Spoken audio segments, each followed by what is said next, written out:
Kamusta mga balibulista? Heto ang game recap result last November 16, 2024 para sa classification phase. Winalis ng UE Red Warriors ang UP Fighting Marons para sa battle for 7th place. 25-20, 25-22, 26-24. Tinanghal na best player of the game si Casey Sipada sa likod ng kanyang 14 points mula sa 10 attacks at 4 aces. Nag-ambag naman ng 17 points si Jilaika Figahero. Cassie Dongallo 16 points, Riza Nogales 8 points. Para naman sa natalong UP Fighting Marons, Nenya Itang 9 points, Kian Ulango 8 points, Kirsten Kabasak 8 points, Cassandra Doring 8 points. Kung bago ka pa lamang sa channel na to, mag-like na at subscribe. Pinataob naman ng Ateneo Blue Eagles ang Benilde Lady Blizzards para sa battle for 5th place. 26-24, 25-16, 21-25, 25-23. Tinanghal na best player of the game si Lian Di Guzman sa likod ng kanyang 20 points mula sa 19 attacks at 1 ace. Alexis Minor 13 points mula sa 12 attacks at 1 ace. Nag-ambag naman ng 9 points si Giselle Tsunashima, Jennifer De Los Santos 8 points, Sofia Buena 6 points.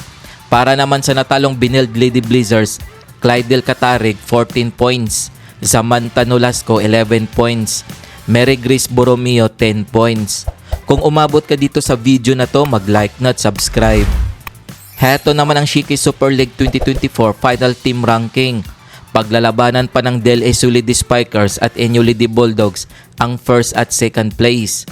Mag-aagawan naman ang UST Golden Tigresses at FEU Lidi Tamaraw sa third at fourth place. Nasa 5th place naman ang Ateneo Blue Eagles, Benilde Lady Blizzards 6th place, UE Lady Warriors 7th place, UP Fighting Marons 8th place, Lyceum Lady Pirates 9th place, Arellano Lady Chiefs 10th place, Adamson Lady Falcons 11th place, Letran Lady Knights 12th place, San Vidal Lady Red Spikers 13th place, Mapua Lady Cardinals 14th place, Perpetua Lady Altas 15th place, San Sebastian Lady Stag 16th place, GRU Lady Bombers 17th place, AEC Lady Generals 18th place.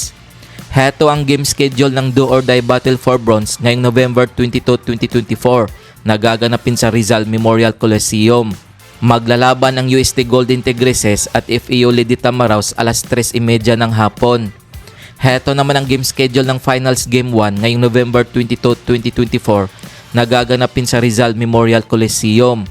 Maghahatawan ang Del Esulidi Spikers at Enyulidi Bulldogs alas 6:30 ng gabi. Kung nagustuhan mo ang video na to, mag-like na at subscribe.